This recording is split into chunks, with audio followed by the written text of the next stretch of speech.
السلام عليكم ورحمة الله وبركاته. أنا عبدالله عبد الله محمد oo ku magac dheer Abwan Cato.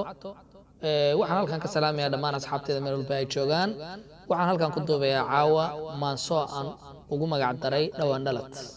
Maansadaasi oo ah maanso isugu jirta dhiirigelin iyo guubaabo aan ugu talagalay dhalinyarada Soomaaliyeed meel walba ay joogaan. Waxayna maansadayda ku bilaaban doontaa sida tan. dhalinyaroy dhuuxa oo dhageysto dhug u yeesha hadalkayga dhaayihiina saaro dhalanteed hamoodina dhab u fiirsa hadalko dhulka aan ku noolnahay dhalinyaro la'aanteed dhibka waa halkiiso dhaxantana u sii dheer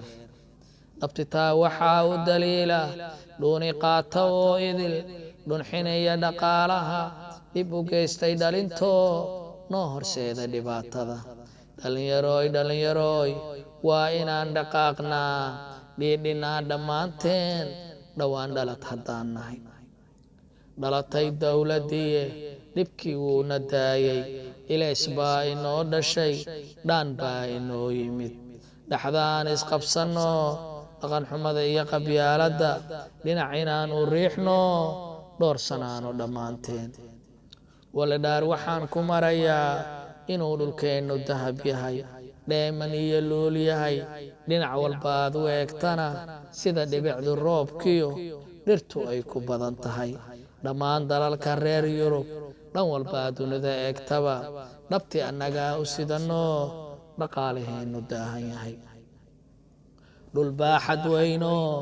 dheeftiya anfacada badweyntu ay u dheer tahay dhuxushiyo batroolkiyo macdantu ay dharaarto dhaxal baan u leenahay waxbayoonan hadalkiyo ku dheeraanin maansada wixii dhig lahow kaca afwaliba wixii